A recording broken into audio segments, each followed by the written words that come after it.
Lappard from the Springfield Police Department, and we're responding to a numerous amount of fatalities recently in the city of Springfield. In the last 4 days, we've had 4 fatalities, and it includes this morning.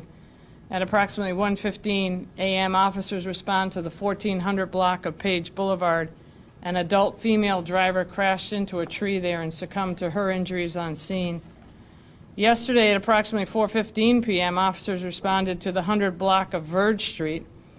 A driver had crossed the center line and struck a van head-on. That driver succumbed to his injuries on scene. On Wednesday, November 3rd, at approximately 12:30 p.m., officers responded to the 600 block of State Street. A pedestrian was walking a bicycle. He was struck by a vehicle. He succumbed to his injuries on scene. The driver in that case was operating without a license and placed under arrest. On Tuesday, November 2nd, at approximately 12:40 a.m., officers responded to a 2-car crash on the 300 block of Page Boulevard. One driver crashed into a building. He succumbed to his injuries on scene. One passenger suffered serious injuries, serious burn injuries, was flown to Boston for treatment. Since September 1st, Springfield police officers have issued more than 600 citations for speeding, arrested 62 drivers for operating with either no license or a suspended license, and issued 225 criminal complaints to drivers for operating with either no license or a suspended license. The maps we have on the side screens are indicative of this year's patrols. The black dots on the map are where we have stopped and have issued citations. The officers this year so far, as of today, have issued 2,000 more citations than they did all of last year. When we started to have a tick up in the fatal accidents and serious injury accidents, I asked the squad officers to become more involved and write the citations. They have done that. So I know what the problem is. The problem is speeding and distracted driving. I know that the best I can do is traffic enforcement, and we've done that. And I believe the issue is the courts. And the courts are dismissing these tickets. It's very dangerous for officers to make a traffic stop, especially on a highway or a busy street, get out, conduct the traffic stop, and issue the citation. When that driver appeals the ticket, they're going to court, and we're hearing that numerous amounts of these tickets are being dismissed. Therefore, there's no consequence for the bad driving. So it continues. It may not only continue, but it may be emboldened, because there's no consequence to these actions. So we're asking the courts to help me out. I will keep the full court press on citations and enforcement. I definitely need the courts' help in when these cases are being appealed, that they find them responsible. I hear more and more that a clerk has said, "I find you both credible." I find that incredible, that both the police officer and the driver are both credible. We're going to keep doing our jobs to keep people safe, to keep my officers safe, and I need the courts to get on board. Yesterday's accident on State Street, there was an arrest made of an Eric Reyes. He was arraigned yesterday in Springfield District Court on charges of motor vehicle by homicide by negligence and unlicensed operation.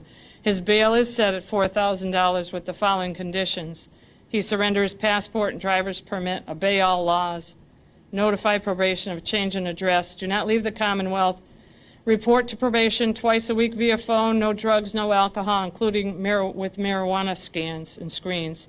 His next scheduled court appearance is on November 26, 2021. The pedestrian and victim of that accident with the bicycle has been identified as Mr. Michael Diaz Vargas, 40, of Springfield. And all these victims, our thoughts and prayers go out to the families and the friends. They're horrific incidents. We've had to set up several debriefings for officers. We had one yesterday for police officers and firefighters from the 300 Page Boulevard accident. It was a horrendous scene, and some of the officers are telling me it's the worst they have seen throughout their careers. It's difficult to see a car on fire and people inside that you cannot help. So officers are deeply affected by this. They're out there trying to make a difference and do their job, and I need the court's help. I'll now turn it over to Captain Dave Martin of Springfield Police Traffic Bureau. Dave? Good morning. These accidents, they're horrific, but they're preventable. And what we're asking is that the public take responsibility. It's a personal responsibility. Cut down on your speed. Put away your cell phones. Distracted driving. You're not paying attention to the road, and it's causing these accidents. And we have an uptick. Most of our accidents in the city, about 20% of those are resulting from hit-and-run operators. So, like I said, it's a personal responsibility. Take responsibility for your actions. Slow down, obey the speed limit, obey the laws. And, like I said, put your cell phones away. It's the best way to save lives. Thank you. Thanks, Dan. We'll have Mayor Dominic Sarno. Mayor, you want to say a few words? Thanks, Thank Commissioner. you. Thank you, Commissioner Clapprood, and thank you to our brave and dedicated men and women in blue. And Captain Martin, thank you for your continued efforts. As Commissioner Clapprood stated, first and foremost, to the affected families and friends, my sympathy, thoughts, and prayers go out to you on these tragic events that have occurred. But I'm simply going to say to you, slow down, pay attention, have your senses about you, because it could cost you your life or the lives of others. It boggles my mind, the complete and utter disregard of our traffic laws, rules, and regulations, and how somebody can go 114 miles an hour. The police department is doing their job. They are giving out numerous citations, and numerous arrests have been made. I know for a fact, Commissioner Clapprood is hands-on. Not too long ago, maybe a few months ago, she stopped someone herself that I think had blown through a stop sign or a red light. And we follow up on these to see what happens with the citations on it. This is the commissioner of Springfield Police. That citation, dismissed. So my point here is that the Springfield Police Department will continue to do their job. But you know me, I've been like a broken record. I need the courts to back us up. The mentality now of the judicial system is that, well, these low-level type things really don't make a big difference. Tell that to someone who just lost a loved one. Commissioner Clapprood has indicated in some of these cases, people had prior records. You see this last one here, the guy, he's right back on the street. Do you think he's really going to abide by his restrictions? I hope so, but I doubt it. So we need the courts to back us up. There will continue to be enhanced patrols under the command of Captain Martin, but when we make those stops, that is saving people's lives. And maybe once you get that citation and the court takes them seriously and sends a message, that'll get maybe people to think when they're driving, to slow down, pay attention. Drive with your senses. And this distracted driving, you see it all the time. People on their cell phones, people doing the face videos, and it's just unbelievable. This, during COVID-19, has increased tremendously when there was not a lot of people on the roads. And people felt they could blow through stop signs, blow through red lights, undeterred. And they have continued doing that. I commend Commissioner Clapprood for taking this initiative on. We've already been doing it, but we have four in the last few days. And these, as Captain Martin indicated, they all could have been preventable. But the complete disregard for law is unacceptable because lives are being lost. So again, we're going to be out there, and you could get pulled over. It'll be in a respectful manner from our brave and dedicated men and women in blue. And just think about it, that they could end up saving your life, saving other people's lives. And you're going to see in some of these stops, many a times on these stops, our officers are faced with getting weapons and drugs off them. And if you have these type of individuals who are completely disoriented out there, you see what could happen. So we're going to continue, as Commissioner Clapprood indicated, the full court press. So when people say, Jesus, Sarno, what are you doing about it? Commissioner Clapper, what are you doing about it? Captain Martin, what are you doing about it? We are doing stuff about it. 600 citations. I think the Commissioner could tell you that the majority of times those are being dismissed in court. So let's say with this last instance here where this person driving without a license or had other issues there. It's okay. Be a good boy, leave. What happens? Somebody's dead now because this person was let go. And even now when the person is grabbed, right back on the street. So I don't want to hear, well, they're low-level type incidents. These low-level type incidents move from quality of life to someone getting killed. Someone getting killed. And especially our young people, you are not invincible. So when our officers pull you over, if you're under the influence, if you're not obeying the Chapter 90 rules, you're going to get cited, possibly going to get arrested. But I need the courts again. I need the courts to back us up. She pointed out a couple of incidents already that we had already cited these people. Now, people are dead. Families are mourning. So I'll finish with this as Captain Martin hit it right in the head. You need to have some self-responsibility here, some self-respect. And think not only of yourself, think of others. That could have been your family member or your dear friend that got killed. So again, to the families and friends who've been affected by these tragedies, my thoughts, prayers, and encouragement go out to each and every one of them. But these are preventable. Preventable. And you are not above the law. And as long as I'm mayor, and as long as Commissioner Clapprood is the police commissioner, we're going to continue to press law and order in a respectful way. But we need the same thing back. We don't want to see anybody get killed again. Preventable. Preventable. So there'll be continued enhancement of patrols out there. And don't become crying to me when you get pulled over. Okay? Because we possibly could be saving your life or other people's lives. And the courts take these things serious. Thank you very much. I know Commissioner Clapper or Captain Martin will take any questions you might have. Thank you, Mayor. We do have a short clip, and we can play it again if it takes you time to look at it. This is our facility on Page Boulevard, the Springfield Police Training Facility camera, looking out towards Page Boulevard.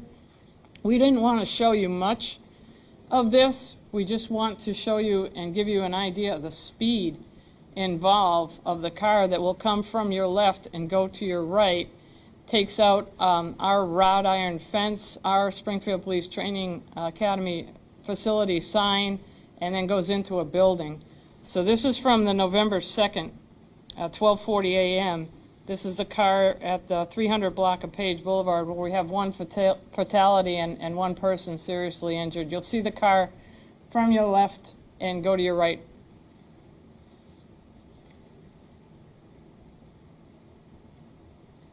The streak you saw is the car. It looks like a missile. That's how fast that person was going. We'll play it again.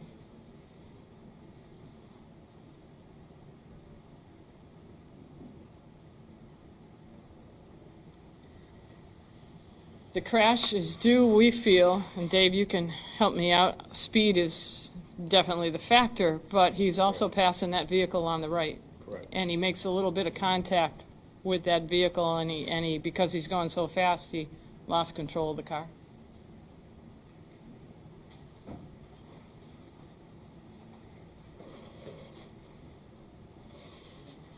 don't know if anybody has any questions or comments of the Commissioner or Captain Martin. It's 4 in the last 4 days. Do you have a number for since beginning of January 1st? Yeah. Thanks to Brian, I have everything here. So far, since January 1st, 19 fatals in Springfield. All of 2020, there was 14, and all of 2019, there was 7. So, and I think the mayor hit something right on the head, too. It's 2020, there was hardly any traffic, no schools open, businesses open, and people they had open roadway, and the driving habits didn't improve, so they must have thought it was a free-for-all, and the bad habits have continued.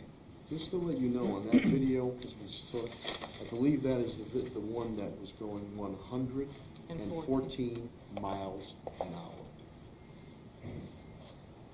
Have you guys received any of the toxicology reports back? Is there any suspicion that these drivers may have been under the influence? We haven't yet. That takes a long time. Those tox reports, we have not gotten anything back yet, no. Mercedes, I want to say to you too, I know a lot of times community concern and we need to do something about it. We have to let our police department and the specialists do their investigation first to see what occurred. Then too, if a need be on infrastructure, then we deal with DPW Director Chris Signola if something has to be done. Not a feel-good type measure here. In these instances, we're going to continue doing that. But I think you're going to find in some of these instances here that these could have been completely preventable if the individual didn't skirt the traffic laws, didn't drive 114 miles an hour, didn't try to speed, didn't try to pass on the wrong way, wasn't under the influence, wasn't distracted driving. A lot of these things are self-contained and can be done there. So that 114 miles an hour, you could have had I don't know, some type of preventable wall or anything. That wasn't going to stop anything. It wasn't going to stop anything. So in these cases here, they're all self-inflicted wounds that occurred. And again, as Commissioner Clapper indicated and Captain Martin, to the affected families and friends, of course our thoughts and prayers and sympathy go out to them. But this shouldn't be.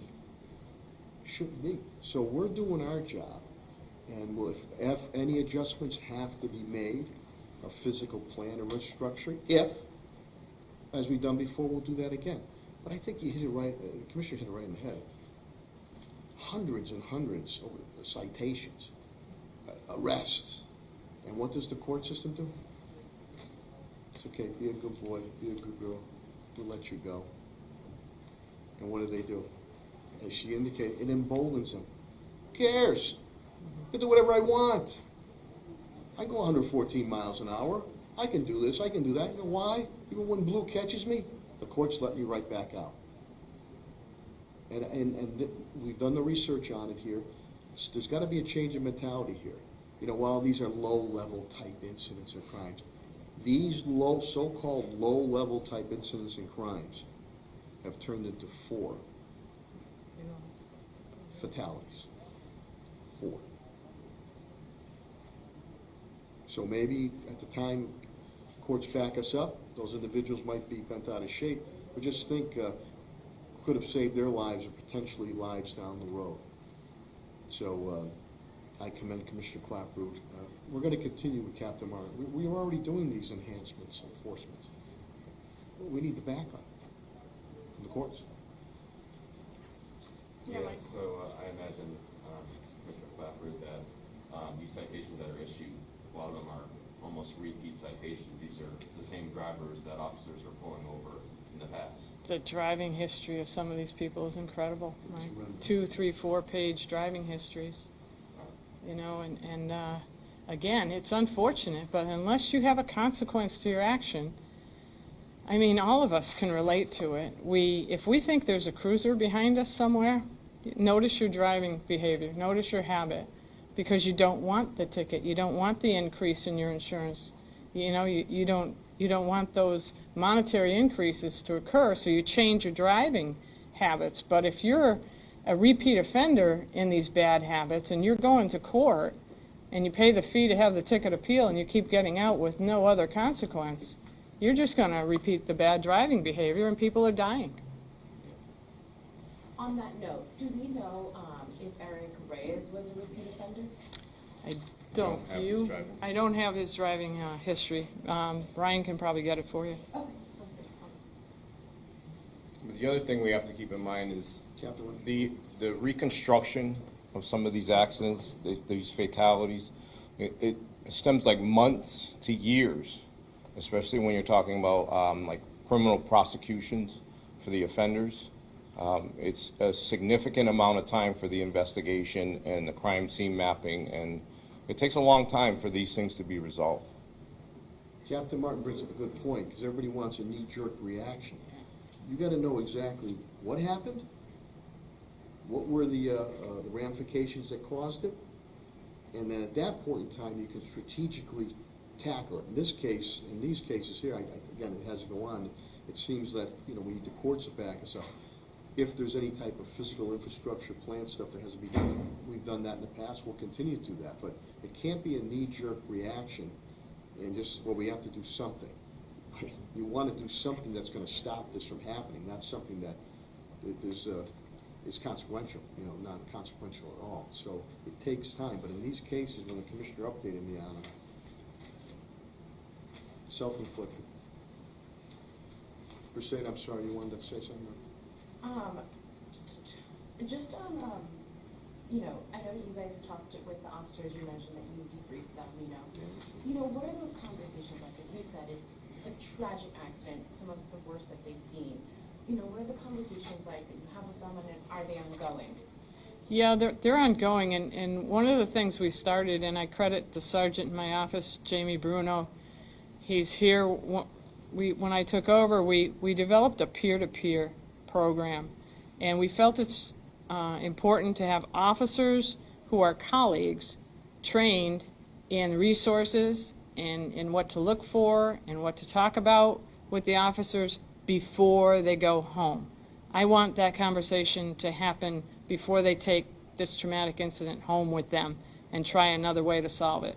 So we connect them with peer-to-peer officers. They're on call 24/7, and it's those officers who give the best advice they possibly can to some of my younger officers. I have a young department, so a lot of the officers have never seen some of these unfortunate sights that we're coming across, people that are badly injured or burned.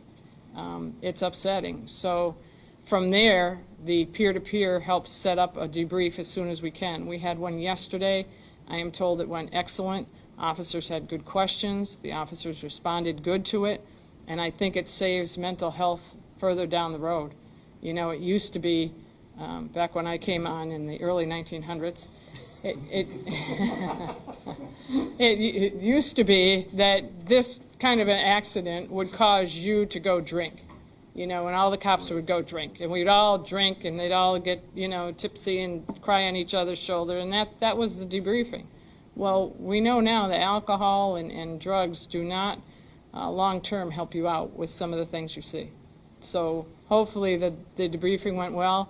We have a good plan in place, and it's for, unfortunately, it's for incidents like this. And just probably one more last question for me. How about with like roadway safety? I know the question always gets brought up. Obviously, a lot of this stuff is preventable, speeding and all that.